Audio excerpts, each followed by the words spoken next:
The following conversation never actually happened. It is a work of creative fiction featuring AI-generated voices. Please enjoy it as a thought experiment, not as a factual historical account.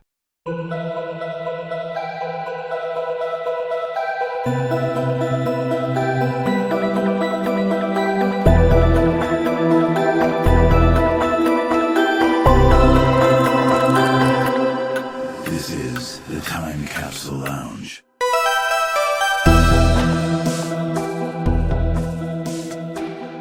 Impossible! Absolutely impossible!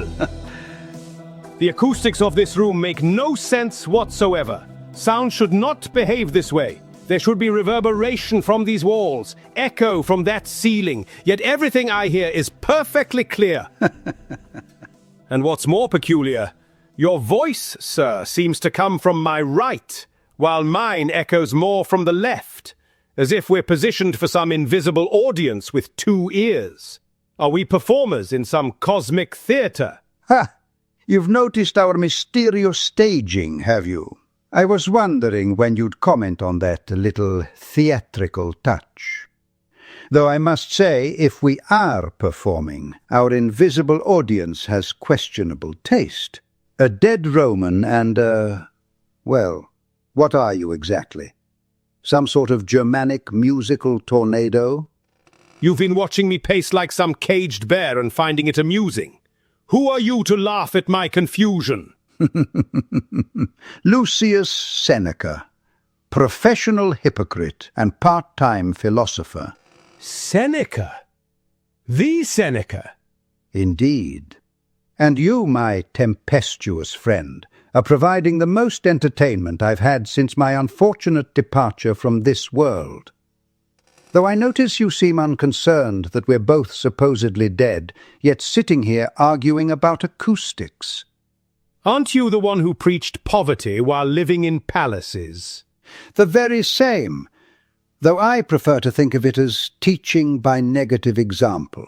Nothing demonstrates the corrupting influence of wealth quite like a philosopher swimming in it. I was a walking contradiction, which I discovered is remarkably lucrative. At least you're honest about your dishonesty. Most philosophers I've met lecture about virtue while chasing after patronage and titles. Exactly. The difference is I had the courtesy to feel guilty about it. Though guilt, I found, is much more comfortable when cushioned by silk and fine wine.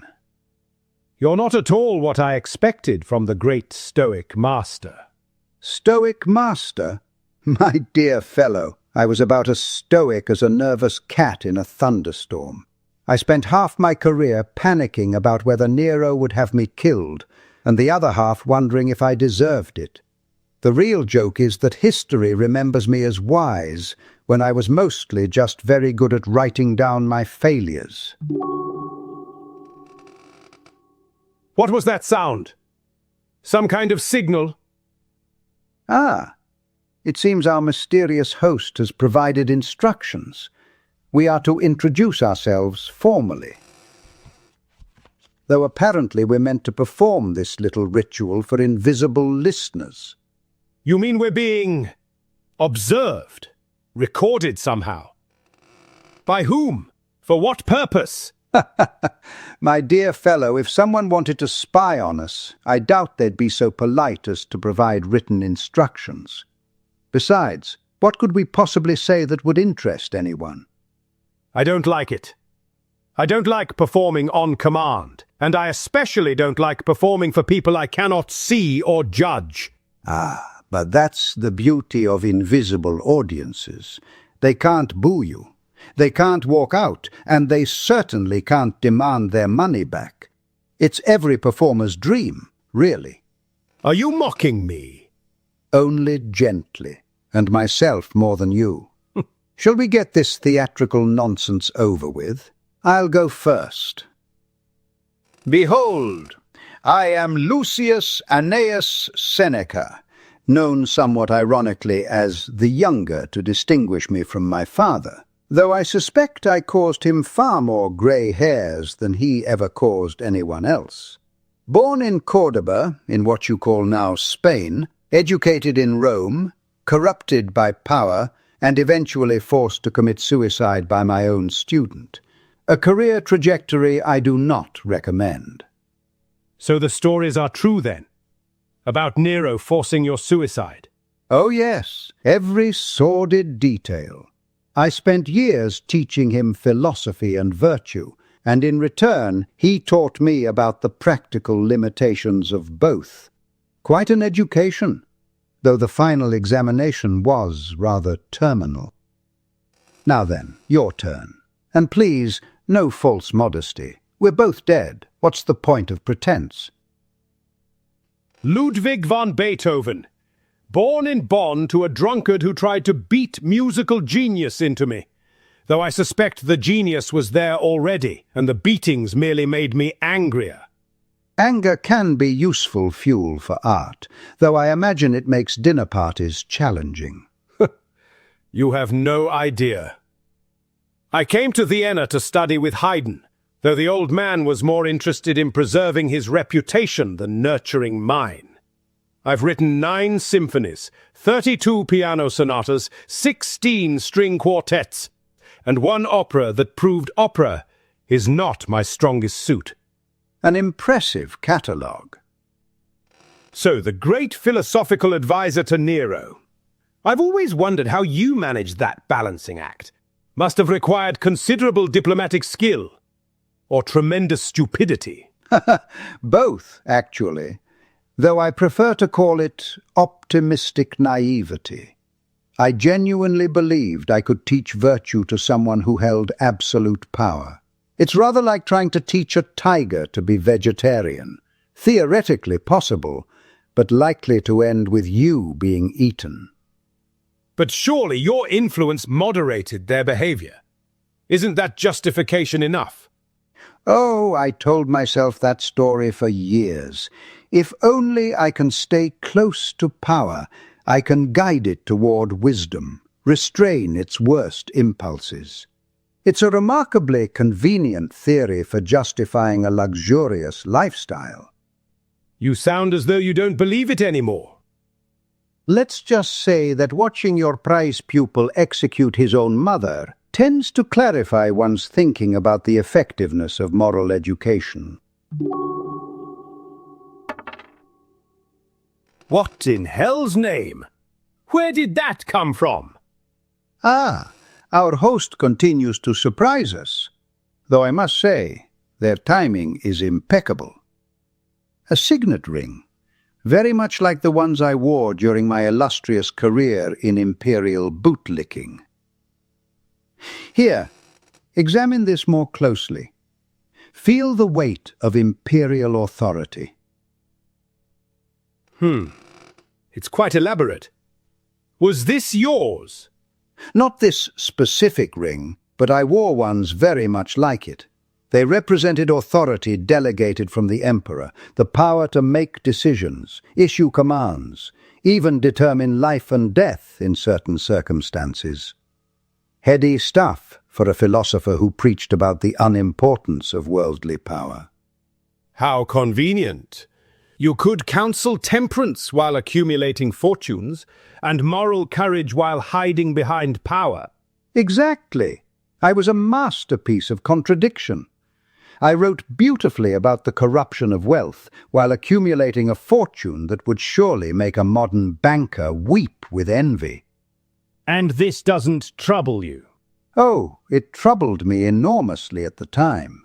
Though trouble, I discovered, is much more bearable when you can soothe it with fine wine and silk cushions.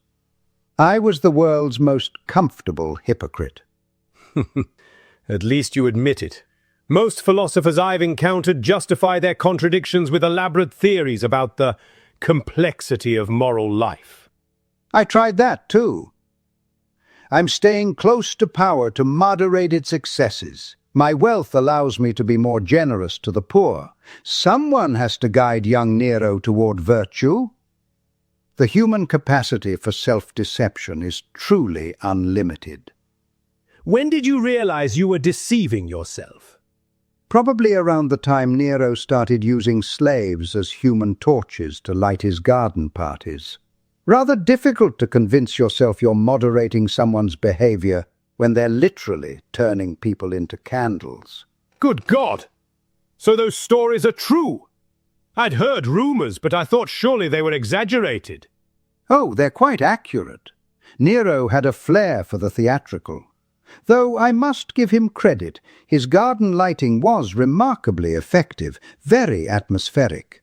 Of course, the screaming rather spoiled the ambience. How can you joke about something so monstrous? Because if I don't laugh, I'll weep, and I've done quite enough weeping for one lifetime. Besides, humour is often the only sane response to insanity. And imperial politics were nothing if not insane. You use humour as armour.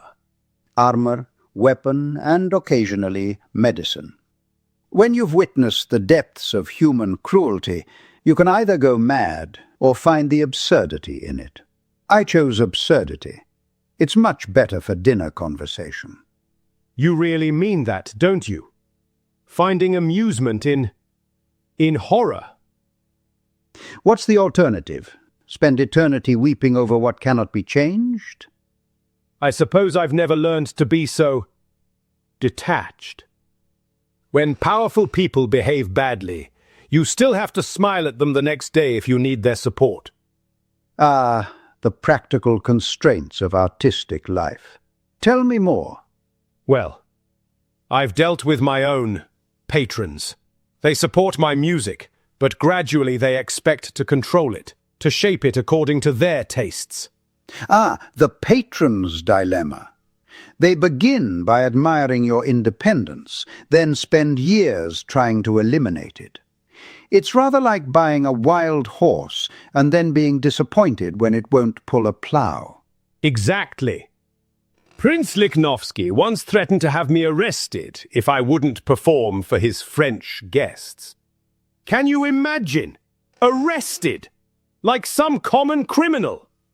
So I looked him straight in the eye and said, "Your Highness, there are thousands of princes in this world, but there is only one Beethoven." Marvelous! And what was his response? Well, he was offended, of course, but he continued his patronage. They need us more than we need them. Wise policy. I never learned that lesson. I made myself indispensable to Nero, which meant he could never let me leave. A golden cage is still a cage, even when you hold the key. But surely you could have resigned. Walked away. I tried, several times. Nero would smile and say how much he valued my wisdom, how Rome needed my guidance, how he couldn't possibly rule without me. Flattery disguised as necessity is remarkably effective. And you believed him? I wanted to believe him. There's a difference, though the practical result was the same. I convinced myself I was serving Rome's interests when I was really serving my own ego. What finally ended it? Politics and paranoia, the twin pillars of imperial Rome. There was a conspiracy against Nero, and he decided I must be involved. Whether I was or not became irrelevant. Suspicion was enough. And he ordered your death? With great regret, he assured me. Very touching. Though I suspect his regret was more about losing a useful advisor than about ending a friendship. At least you died for something approaching a principle, even if belatedly. Or I died because a paranoid tyrant needed someone to blame for his failures.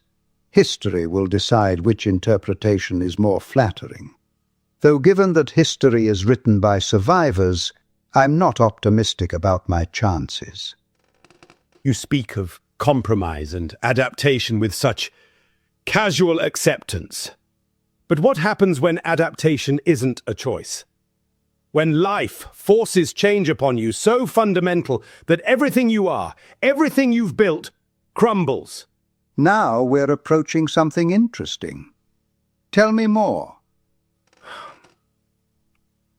It's not something I discuss. Not something anyone understands. Perhaps this conversation calls for refreshment. Try me. I've found that the things we're most reluctant to discuss are often the most illuminating. Good God, man, what are you doing? Are you actually adding water to your wine? Ha! The Germanic approach to drinking reveals itself. This is properly diluted wine, my dear Beethoven, mixed with water in the civilized Roman fashion. Civilized? You destroy perfectly good wine and call it civilized? This is an abomination. Why ruin wine with water? Because undiluted wine leads to undiluted consequences.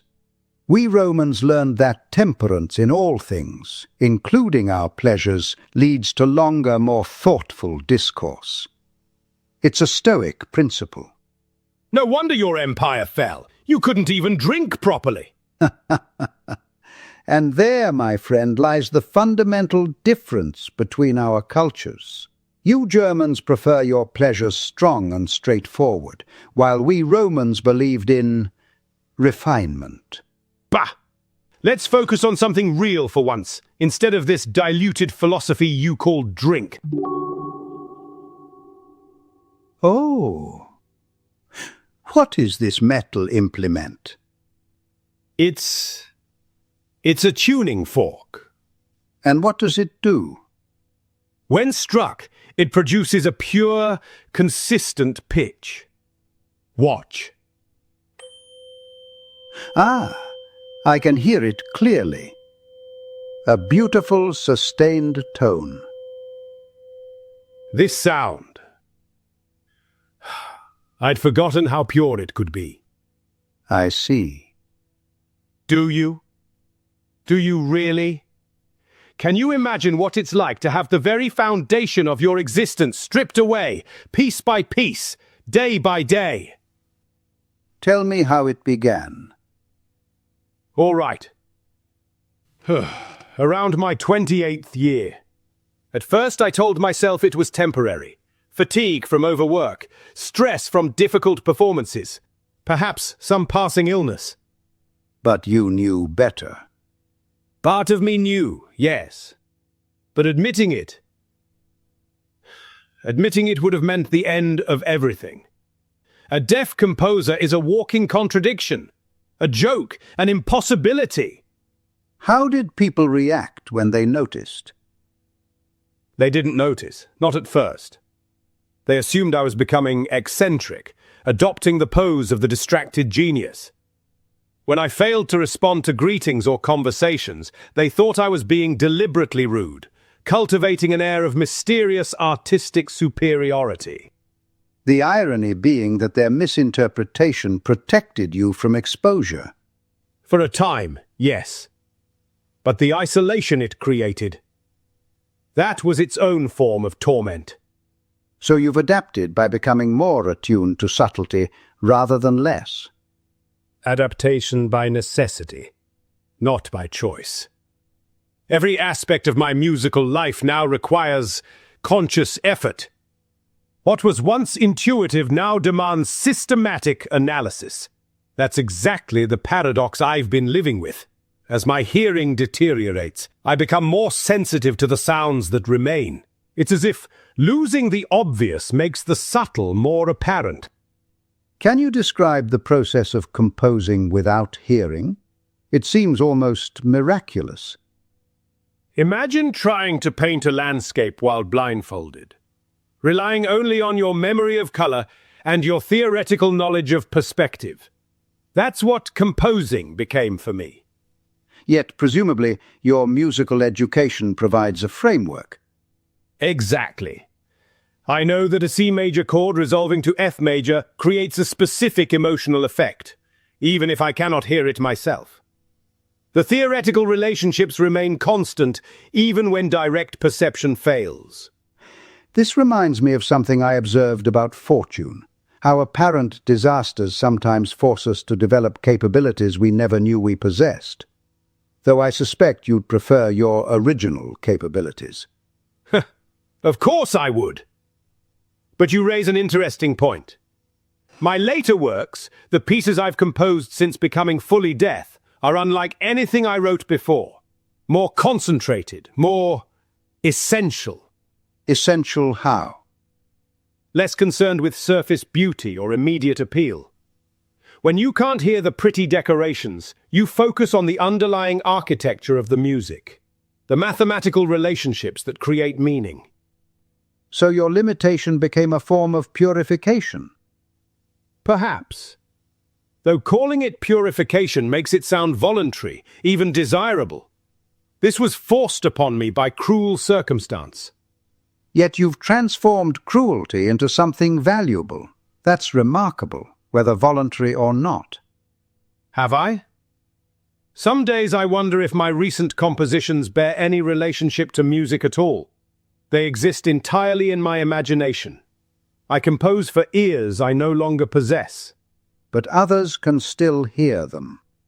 Your disability doesn't diminish their ability to experience what you create. True.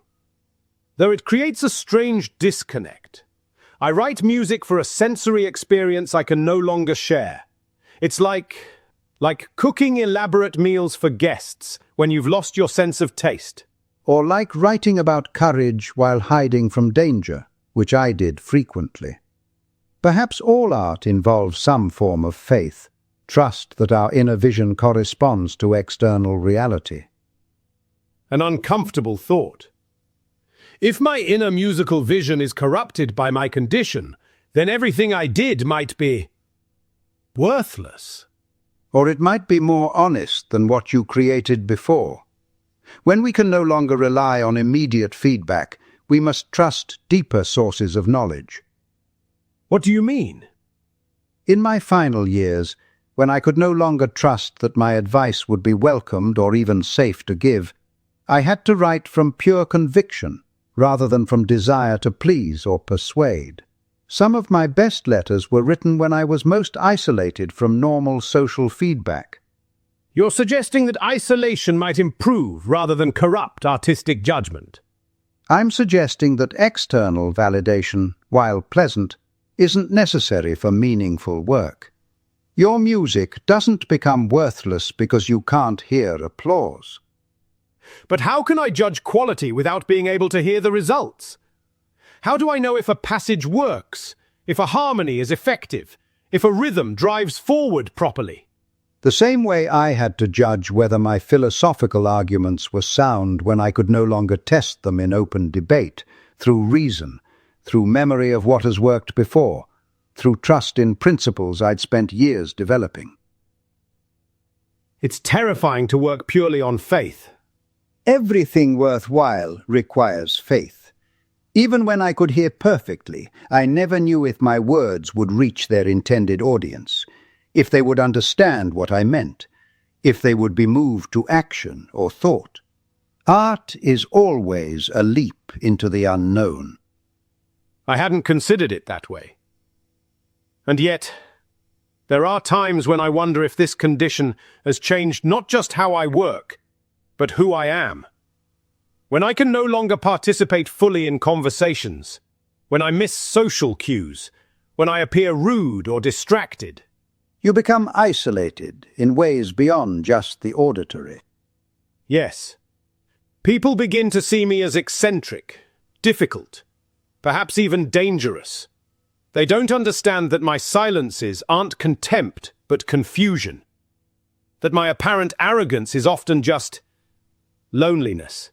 Ah, now we reach the heart of it. Physical limitation becomes social limitation, which becomes spiritual isolation.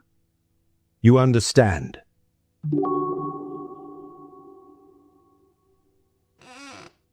What is this disc? It appears to be made of some extraordinary material, perfectly smooth, almost mirror-like. Yet it contains patterns visible in certain light. Beethoven Complete Symphonies. That's my name. Tell me more about this object. I see additional markings that might illuminate its purpose. Well, here it mentions burning, and something called software. Most intriguingly, this name, Nero Burning Rome.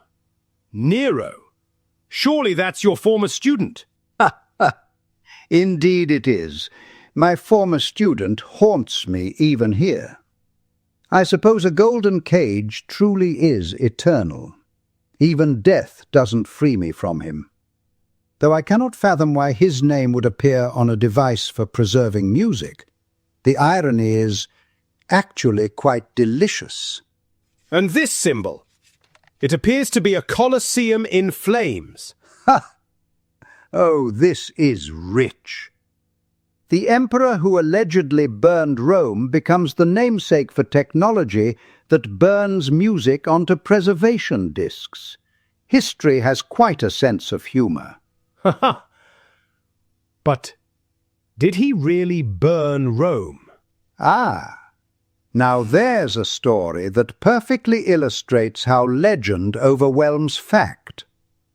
The Great Fire of Rome occurred in the year 64, just 1 year before my own dramatic exit from the stage. I've heard the stories. Playing his lyre while Rome burned, as his empire crumbled for the sake of artistic inspiration. Ah, yes, the popular version. Nero setting the fire deliberately, then performing while the city burned. Wonderful dramatic imagery. The tyrant emperor destroying his own capital for artistic inspiration. But that's not what happened? Not remotely. When the fire began, Nero was in Antium, nearly 300 stadia from Rome. As soon as he received word, he rushed back and organized relief efforts that were quite effective. Then why does history blame him? Several reasons, all perfectly human. First, he benefited enormously from the disaster. The fire cleared vast areas where he built his golden house, a palace that made previous imperial residences look like servants' quarters. Oh, so he profited from the catastrophe. Spectacularly. But more importantly, he needed someone to blame for the disaster, and he chose the Christians, a small, unpopular sect that made perfect scapegoats.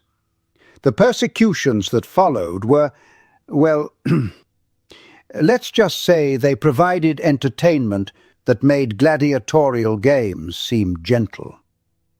So he transformed a natural disaster into political opportunity. Exactly. And in doing so, he created the myth of Nero the Destroyer.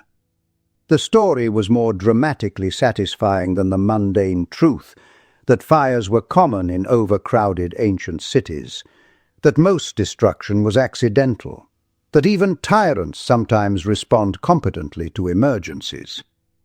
Yet here, centuries later, his name serves creation rather than destruction. The ultimate rehabilitation, Nero burning, using the language of destruction to describe preservation. If he could see this, I think he'd be simultaneously outraged and delighted. Did he have artistic sensibilities that might have appreciated such irony? Well, the young Nero I tutored absolutely would have. He had a sophisticated sense of humor, genuine sensitivity to language and performance. He wanted desperately to be appreciated as an artist. What kind of artist? Poet, musician, actor. He tried everything. And he wasn't without talent, though his abilities were adequate rather than exceptional. The tragedy was that emperors aren't supposed to have such aspirations. Still, many rulers have been patrons of arts without becoming performers themselves. True. But Nero craved direct participation, not just patronage. He wanted to perform in public competitions, to receive applause for his own talent rather than his imperial status. And how did that work out? About as well as you'd expect. When an emperor competes, he tends to win regardless of merit. Nero interpreted polite applause as genuine appreciation, and grew increasingly convinced of his own genius. A cautionary tale about the dangers of insulated feedback. Precisely. He was surrounded by people who had every incentive to praise his performances and no incentive to offer honest criticism. Gradually, he lost all connection to reality about his abilities. How did you handle that as his tutor? Well, poorly. I tried to encourage his artistic interests while gently suggesting they might remain private pursuits.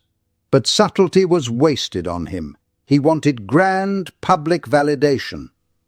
And when he didn't receive it genuinely? He created it artificially. Mandatory attendance at his performances, laws prohibiting anyone from leaving during his recitals, competitions where he was the only eligible winner. Art by imperial decree. That must have been painful for you to witness. Excruciating. Here was someone with genuine interest in artistic expression, destroying the very thing he claimed to love through his methods of pursuing it. Do you think he ever realized what he was doing? I suspect part of him did, which may have made him even more desperate for authentic appreciation. The more artificial his successes became, the more he craved real artistic validation. A vicious cycle. Indeed. And now, centuries later, his name is associated with technology that preserves authentic artistic achievement. There's justice in that irony. It seems our philosophical symposium approaches its conclusion.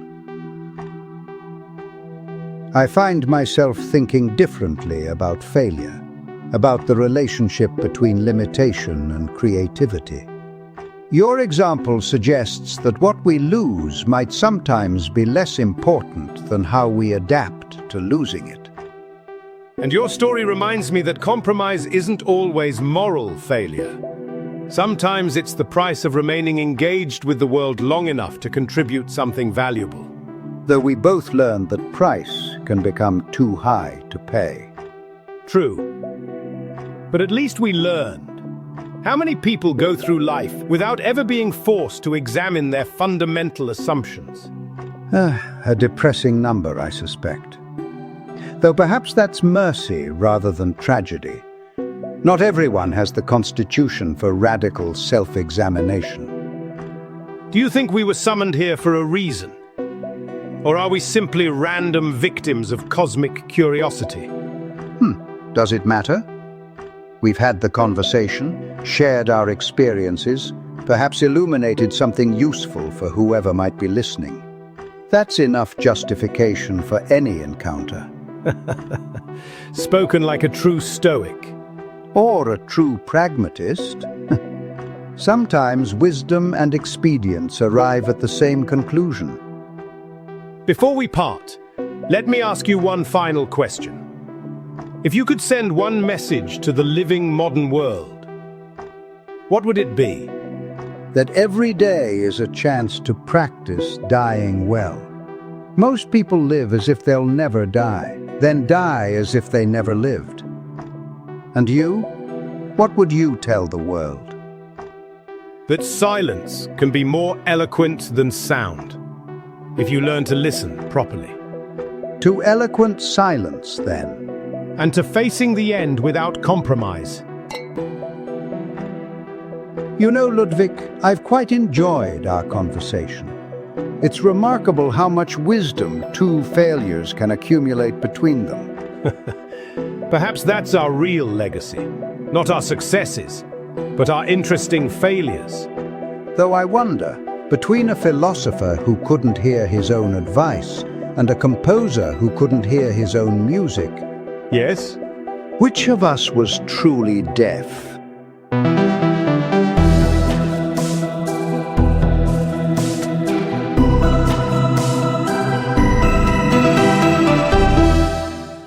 Thank you for listening to the Time Capsule Lounge. Back our passion project at patreon.com/timecapsulelounge and help us keep summoning the extraordinary for unexpected timeless talks.